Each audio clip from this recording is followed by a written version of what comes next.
It's first to go across to BJP headquarters where a press conference is underway.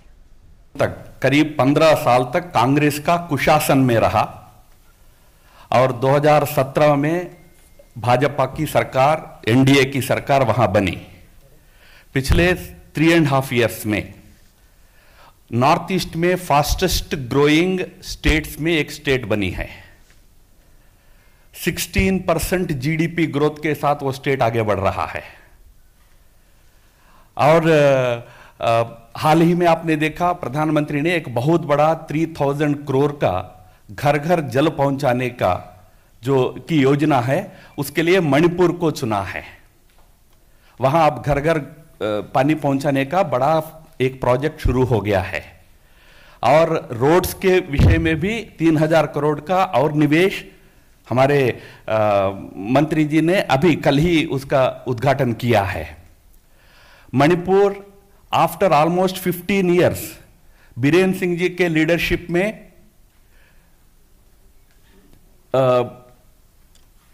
Overdraft से बाहर आया है। Normally north east के कई राज्य ओवरड्राफ्ट में फंसे रहते हैं, पर बीरेन सिंह जी ने इकोनॉमी को इतनी अच्छी तरह संभाला कि Manipur today has come out of the overdraft problem also. तो सब क्षेत्रों में मणिपुर अच्छी तरह आगे बढ़ रहा है। ऐसे में वहां के कांग्रेस वाले पिछले 1-1.5 वर्ष से लगातार इस सरकार और लोकप्रिय मुख्यमंत्री के खिलाफ षड्यंत्र करते रहे। इस सरकार को गिराने के तमाम प्रयास किए।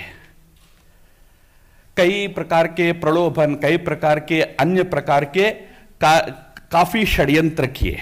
मैं इसलिए आपको कह रहा हूं, कभी राजस्थान में, मध्य प्रदेश में कुछ हुआ तो आप लोगों को बहुत ज्यादा ध्यान में आता है, पर जिन चीजों को लेकर हमारे ऊपर फालतू आरोप कांग्रेस लगाता रहा है राजस्थान वगैरह को लेकर, वो सारे गलत चीज वास्तव में कांग्रेस मणिपुर में कर रही थी।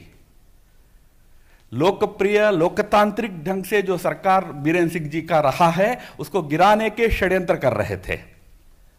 कैंप्स लगा के एमएलएस को कैंप्स में कैद रख के हमारे 3-3 एमएलएस को ले जाके हमारे सरकार को गिराने का भी कोशिश करते रहे। पर मुझे यह कहते हुए प्रसन्नता है कि प्रधानमंत्री मोदी जी के प्रति और केंद्र सरकार के प्रति और राज्य में बीरेन सिंह जी की सरकार के प्रति मणिपुर की जनता में और मणिपुर के इलेक्टेड रिप्रेजेंटेटिव्स में भी जो एकदम सकारात्मक या पॉजिटिव दृष्टिकोण है, इसके चलते कांग्रेस के तमाम प्रयास विफल रहे हैं। हाल ही में राज्यसभा चुनाव में हमारे ऑफिशियल कैंडिडेट को, जहां हमारे पास मेजॉरिटी होने के बावजूद भी कुछ हमारे एमएलएस को लगभग अपने कब्जे में लेकर एक जगह कैंप में बिठा के उसको हराने का भी प्रयास कांग्रेस ने किया था, वो भी असफल रहा। परसों 10 तारीख को असेंबली में अविश्वास प्रस्ताव लाकर फिर से हमारे एमएलएस को अपनी तरफ करके या हमारे साथी मित्र दलों के एमएलएस को अपने साथ करके सरकार को गिराने का एक षड्यंत्र फिर से रचाया गया। कोई कारण नहीं था। मैंने कहा सभी दृष्टि से अच्छी सरकार चल रही थी। तो 10 तारीख को वो प्रयास किया तो हमारे बीरेन सिंह जी ने कहा कि आप अविश्वास क्यों लाओगे, मैं खुद विश्वास प्रस्ताव लाऊंगा। खुद हमने विश्वास प्रस्ताव लाया, वॉइस वोट से उस विश्वास प्रस्ताव में अच्छी जीत बीरेन सिंह जी की, हमारी बीजेपी सरकार की हुई है। आज वहां स्थायी रूप से वहां हमारी सरकार चलेगी।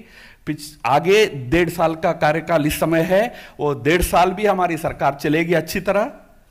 और मैं आपको ये कहना चाहूंगा, आज इन सारे षड्यंत्रों के बाद अभी जो परिस्थिति राज्य में बनी है, जिसका मैं थोड़े 1 मिनट में बता भी दूंगा, पर उस परिस्थिति के बाद मैं आपको कह दूं, हम 1.5 साल नहीं 6.5 साल कम से कम मणिपुर में शासन में रहेंगे। अगले चुनाव में भी भारी बहुमत से बीजेपी एनडीए की सरकार उस राज्य में आएगी। कांग्रेस के जो षड्यंत्रकारी राजनीति है, बार बार जेन्युइन बीजेपी सरकार को, एनडीए सरकार को गिराने का षड्यंत्र जो है, उससे स्वयं कांग्रेस में ही बहुत बड़ा असंतोष है। उसी का परिणाम है अभी फ्लोर टेस्ट में असेंबली में जो विश्वास प्रस्ताव बीरेन सिंह जी ने रखा, उस विश्वास प्रस्ताव के समर्थन में अच्छी संख्या में कांग्रेस के विधायक हमारी सरकार को समर्थन दिया है। वो जो विधायक समर्थन दिए हैं, आप जानते हैं लोकतंत्र में इस प्रकार हाउस में कॉन्फिडेंस वोट में क्रॉस वोटिंग करना, वो उसका कुछ कानूनी परिणाम होते हैं। उसको ध्यान में रखते हुए, हमारे रिक्वेस्ट का आदर करते हुए, वो 5 विधायक अपने विधायक पद को इस्तीफा देकर दोबारा चुनाव में जाने के लिए भी तैयार हुए हैं। मैं इसलिए कह रहा हूं, ये मणिपुर में एक तरफ प्रधानमंत्री मोदी जी का दिल्ली के केंद्र सरकार के प्रति और राज्य में बीरेन्द्र सिंह जी के सरकार के प्रति वहां के जनप्रतिनिधियों में जो सम्मान की भावना है, ये दर्शाता है। मित्रों, राजस्थान में कोई कांग्रेसी रिजाइन करके जाने को तैयार नहीं है, दोबारा चुनकर आएगा ही नहीं, उनको पता है वो बात। बट यहां हमारे कांग्रेस में से हमारे पार्टी में आने वाले नेता एमएलएस अपने पद को इस्तीफा दे दिए हैं। ऐसे जो 5 विधायक जो इस्तीफा देकर आज भारतीय जनता पार्टी में ज्वाइन कर रहे हैं, उन सभी को आज आपके सामने परिचय करने का था। मैं एक बार परिचय कर देता हूं, बाद में जो प्रक्रिया पूरा हो गया और हमारे वाइस प्रेसिडेंट सीनियर लीडर हमारे जय पांडा जी उन सबको पार्टी में फॉर्मली शामिल करेंगे। साथ में है mister Okram Henry. Okram Henry एक बहुत ही डायनेमिक एंड यंग एमएलए है, कांग्रेस पार्टी का रहे हैं, अभी इस्तीफा देके आज भारतीय जनता पार्टी में शामिल हो रहे हैं। मैं वैसे उनका व्यक्तिगत है, फिर भी मैं कह रहा हूं आपकी जानकारी के लिए। ओक्रम हेनरी वहां के जो कांग्रेस का वरिष्ठ नेता, विपक्षी नेता, पूर्व मुख्यमंत्री इबोबी सिंह जी के भतीजे हैं। Is the Neiphiu of mister Ibobi Singh. तो अब इससे ज्यादा मुझे कमेंट करने की जरूरत नहीं है वहां के कांग्रेस लीडरशिप के बारे में। तो मैं मिस्टर हेनरी को हमारे पार्टी में स्वागत करता हूं। उनके साथ जो और 4 एमएलए से आज बीजेपी में ज्वाइन हो रहे हैं, rather ex MLA now, mister Lukhoi Singh Wangoi से, लुखोई सिंह, नामतांग होकिप साहब, नामतांग होकिप, ब्रजेन, मिस्टर ब्रजेन सिंह और मिस्टर हापू। पांचों बहुत ही अच्छे जनता में अच्छे सम्मानग्रस्त अच्छे नेता है। हम उन सबको हमारे पार्टी में स्वागत करते हैं और हमारे राष्ट्रीय उपाध्यक्ष जी उनको पार्टी में शामिल कराएंगे।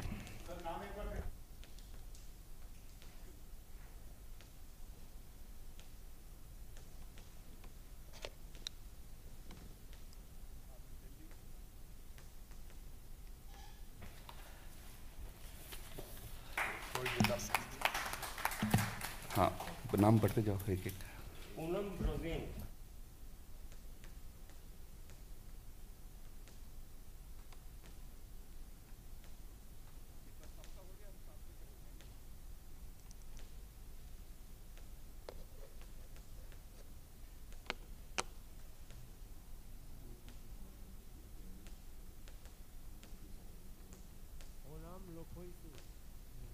ओनाम लखोई सिंह,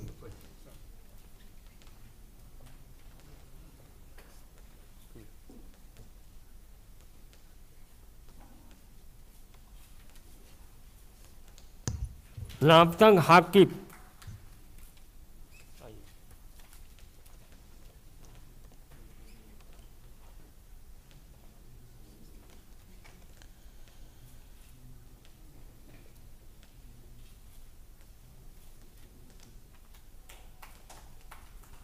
जियाना होंग जाओ,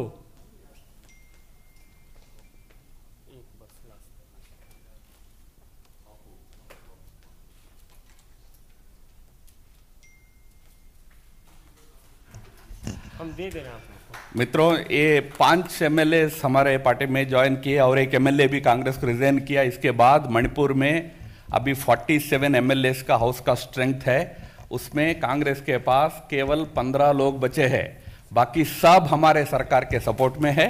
जब भी बाई इलेक्शन होगा उसमें हमारे पार्टी के कैंडिडेट्स ये सभी 13 सीट्स में लड़ेंगे और अच्छी तरह जीतेंगे। मैं नहीं 47 एग्जिस्टिंग है because of the resignations and कुछ लोग पहले ही रिजाइन कर चुके हैं। 13 places are vacant now, So out of the 60, 13 are vacant, 47 is the current strength. उसमें मैं ज्यादा से ज्यादा कह रहा हूं 15 लोग होंगे, बाकी सब हमारे सरकार के सपोर्ट में होंगे, ठीक।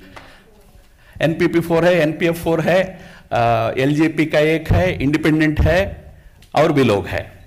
मैं हेनरी को कहता हूं कि mister Henry, you can just share in a few minutes what encouraged you to join in BJP. Hello everyone, we have joined BJP because, as you all know, there was a government for the people. You must have seen in the past years, Congress been ruling there for at least 15 years. There were developments, we see developments. I myself was involved in the government, not as an MLA, as a part of the government.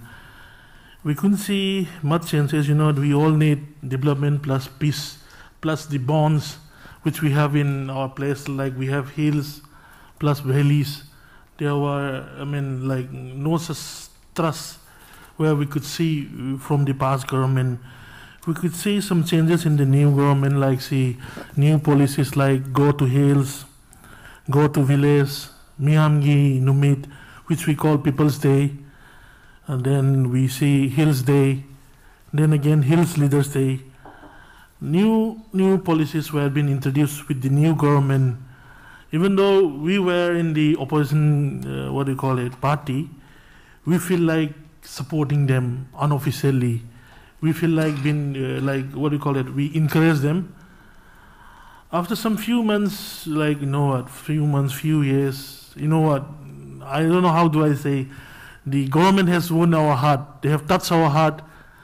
Unofficially, we started supporting them.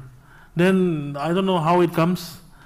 Suddenly, after a few months again, there was a tussle between the government again to bring down the government, break down the people's government. You know the meaning of people's government.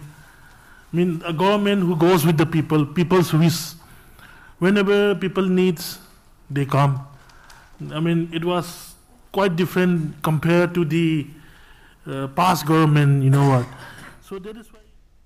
So that was a press conference by the BJP. 5 Congress MLAs have joined the BJP in Manipur, and now Congress's strength has been reduced to just 15 in the Manipur Assembly. Also, 13 seats are vacant in the Assembly, and by-polls will be held. And you were listening to Okram Henry. He's joined BJP. He's the nephew of former Manipur Chief Minister, Congress leader Okram Ibobi Singh. He was talking about his disillusionment with the Congress party in Manipur.